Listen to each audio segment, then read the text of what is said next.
பார்ப்பதற்கு சாதாரண பையன் போல் இருக்கும் இவர்தான் தற்போது பிரபலமான கிறிஸ்தவ போதகர். தனது வாழ்வுக்கும் ஊழியத்துக்கும் ஆதாரமாக இருப்பது தேவனுடைய கிருபை என்று இவர் அவ்வப்போது சொல்லிக்கொண்டாலும் தற்கால வாலிபர்களை தனக்கு ரசிகர்களாக வைத்துக்கொள்ள தன்னுடைய இசை திறமைகளையும் கோமாளித்தனமான சேட்டைகளையும் இவர் பயன்படுத்தியதே காரணம். மேன்மை பாராட்டுகிறவன் கர்த்தரை குறித்தே மேன்மை பாராட்ட கடவன். நான் மேன்மை பாராட்ட வேண்டுமானால் என் பலவீனத்திற்கடுத்தவைகளை குறித்து மேன்மை பாராட்டுவேன் என்று சொன்ன பவுல் எவ்வளவு பெரிய பணக்காரர்! அவர் இயேசுவால் தொடப்பட்ட போது எல்லாவற்றையும் நஷ்டமும் குப்பையுமாக எண்ணி தன் சொந்த கைகளால் வேலை செய்து பிழைப்பு நடத்தியதை முன்னர் ஒரு வீடியோவில் பார்த்தோம். உண்மையாகவே உண்மையான தேவ ஊழியர்களுடைய நிலை இப்படித்தான் இருக்கும். ஆனால் நானும் ஊழியக்காரன் என்று ஒரு கையில் பைபிளோடும் மறு கையில் கீபோர்டுடனும் கிளம்பியவர்தான் இவர். இவருடைய கதையும் ஒரு சினிமா கதை போன்றதுதான். ஒரு கிராமத்தில் ஏழை குடும்பத்தில் பிறந்து பட்டணத்துக்கு வந்து கடுமையாக வேலை செய்து பெரிய ஆளாகி என்று சினிமா கதைகளில் வருவது போலவேதான் இவரது கதையும். இவரது சாட்சி அந்த உண்மையை சொல்லும். அதனால்தான் என்னவோ தலைமுடியிலிருந்து காலில் அணிகிற ஷூ வரை எல்லாம் லேட்டஸ்ட் சினிமா நாயகன் போலவே இருக்கும். அவரது பாட்டுகளும் சினிமா பாட்டு போலவே இருக்கும். அதற்கு போடும் இசையும் சினிமா இசையாக இருக்கும். மேடையில் ஆடும் ஆட்டமும் சினிமா நாயகர்களின் ஆட்டமாக இருக்கும். மேடைகளும் வண்ண விளக்குகளால் மின்னும், புகையால் நிரம்பி அள்ளும். ஆனால் வாயில் மட்டும் இயேசு, ஆவியானவர், அபிஷேகம், தீர்க்க தரிசனம் என்றிருக்கும். இதுதான் வஞ்சக ஆவி. அதற்கெல்லாம் அவர் சொல்லும் காரணம், நான் தேவனால் ஆசீர்வதிக்கப்பட்டவன், யாரும் என்னிடம் கேள்வி கேட்கக்கூடாது. நான் வறுமையில் இருந்தபோது யாரும் எனக்கு உதவி செய்யவில்லை, எனக்கு உதவி செய்ததெல்லாம் ஆண்டவர்தான் என்று எவனும் என்னை கேள்வி கேட்க முடியாது என்று சொல்லிவிடுவார். ஒருவரிடம் கணக்கற்ற பணம் சேரும்போது என்ன ஆகும் என்பதற்கு இவரது நடை, உடை, பாவனைகள் ஒரு உதாரணம்.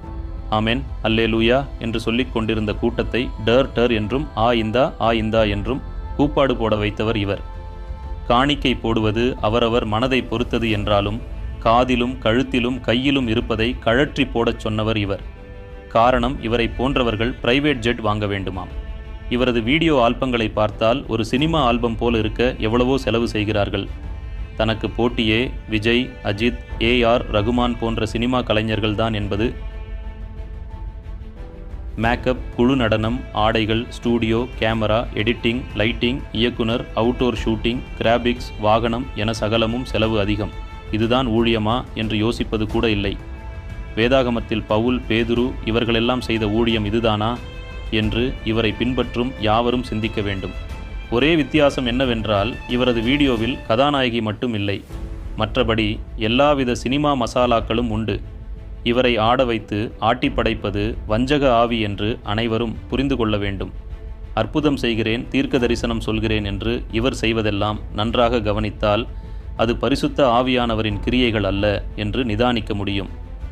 சவுலுக்கு ராஜ பதவி கிடைத்தபோது ஆடிய ஆட்டத்தின் முடிவை உலகமே அறியும். ஆனால் நான் தாவீதைப் போல ஆடுவேன், தாவீது ஆடாவிட்டாலும் நான் ஆடுவேன் என்று சவுலின் வாழ்க்கையை வாழ்கிறார் இவர். ஏற்கனவே இவரைப் போலவே ஆடிய பல பேர் அடங்கி இருப்பதை பார்த்தாவது இவர் திருந்த வேண்டும். அதுவே நம் விருப்பம். ஆராதனை என்றால் என்ன என்பதற்கு இவர் கொடுக்கும் விளக்கம் ஆதி திருச்சபையின் அப்போஸ்தலர்களான பேதுருவுக்கும் பவுலுக்கும் கூட தெரியாதென்றால் பாருங்கள். தீர்க்க தரிசனம் என்கிற பெயரில் ஆண்டவர் ஜே என்று எழுதி காண்பித்தார். சரி, உங்க பேர் என்ன என்று கேட்பார். என் மேல் தீர்க்க தரிசன அபிஷேகம் உண்டு என்பார். உண்மையில் பைபிளில் எந்த தீர்க்கதரிசியும் நான் ஒரு தீர்க்கதரிசி என்று சொல்லிக்கொண்டு திரிந்ததில்லை. இப்படி எந்த தீர்க்கதரிசியும் ஆடிக்கொண்டு திரிந்ததும் இல்லை. இவருக்கு கிடைத்த தாளந்துக்களை தேவனுக்காக சரியாக பயன்படுத்தினால் நன்றாகத்தான் இருக்கும். பிரசங்கம் என்பது உணர்வடையச் செய்வது. ஆனால் இவரது பிரசங்கம் பெரிய ஆண்டவரிடம் பெரிதாக கேட்க வேண்டும் என்று உசுப்பேற்றும் பிரசங்கமாக மட்டுமே இருக்கும். பாவம், இச்சை இவைகளை கண்டிக்கும் வார்த்தைகளோ கர்த்தரின் வருகைக்கு ஆயத்தமாக்கும் வார்த்தைகளோ துளியும் இருக்காது. மாயமாலமான வாழ்க்கையை ஜனங்களுக்குள் திணிக்கும் வேலைதான் இவரது வேலை. ஜனங்களின் இச்சைக்கு ஏற்ற பாடகராக, ஆட்டக்காரராக, போதகராக இவர் சிறப்பாக இருக்கிறார். உணர்வுள்ள ஆராதனை என்பது உணர்ச்சிகரமான ஆராதனையாக மாறிவிட்டதை மக்கள் உணர வேண்டும். பரிசுத்தமே ஆராதனை என்றிருந்த கிறிஸ்தவ உலகத்தை பாடல்களே ஆராதனை என்று ஆக்கிய பெருமை சில ஊழியர்களை சேரும். உலகத்திலிருந்து வேறு பிரிக்கப்பட்டவர்கள்தான் கிறிஸ்தவர்கள் என்ற நிலையை மாற்றி சபையே உலகமாக இருக்கலாம் என்று மாற்றிய பெருமை சில ஊழியர்களை சேரும். இந்த இரண்டிலும் தற்போது முன்னணி வகித்து எல்லா ஊழியர்களையும் தூக்கி சாப்பிட்டது இவர்தான். இவரது பாடல்களின் வரிகள் அர்த்தம் நிறைந்தவை, ஆழமானவை. இப்படி வார்த்தைகளை கோர்த்து வர்ணித்தும் எதுகை மௌனை கூட்டியும் ஒரு சாதாரண கவிஞன் கூட எழுத முடியும். இவரது மேடைகள் மேற்கத்திய பாணியில் மாறியதை நாம் அறிவோம்.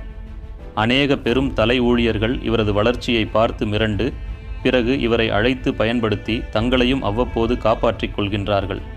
இவரும் அப்படிப்பட்ட பெரும் தலைகளுக்கு சில பாடல்களை எழுதி அவர்களுக்கு டெடிகேட் செய்து அவர்களை மகிழ்விக்கிறார்.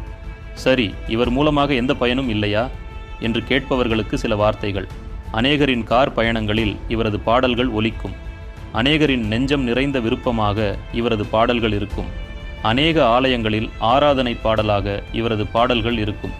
இவரைப் போலவே காப்பியடித்து ஊழியராக மாறும் கூட்டமும் அதிகம். இவருக்காக ஏங்கும் கூட்டமும் ஆதரவாக நிற்கும் கூட்டமும் அதிகம். இவர் இந்த உலகில் அடுத்த கதாநாயகன் எழும்பும் வரை இன்னும் கொஞ்ச காலம் பிரபலமாக இருப்பார். ஆனால் இதனால் தேவனுக்கோ இவரை சுற்றியுள்ள மனிதர்களுக்கோ ஒரு உபயோகமும் இல்லை. ஏனென்றால் துன்மார்க்கருடைய பலி கர்த்தருக்கு அருவருப்பானது. இவரும் இவரை சார்ந்தவர்களும் ரட்சிக்கப்படவும் சத்தியத்தை சத்தியமாக அறிந்து அதன்படி வாழவும் நாம் கருத்தாக ஜெபிப்போம். எனக்கும் இவருக்கும் எந்த தனிப்பட்ட விரோதமோ பகையோ துளியும் இல்லை. சத்தியத்தின் அடிப்படையில் கணக்கற்ற வாலிபர்கள் இவரை பின்பற்றி திசை மாறி சென்று விடக்கூடாதே எனும் வேதனைதான் அதிகம். மேற்கண்ட செய்திகளின் உண்மையை உணராமல் கண்டபடி கமெண்ட் செய்யாதிருப்போம். நன்றி.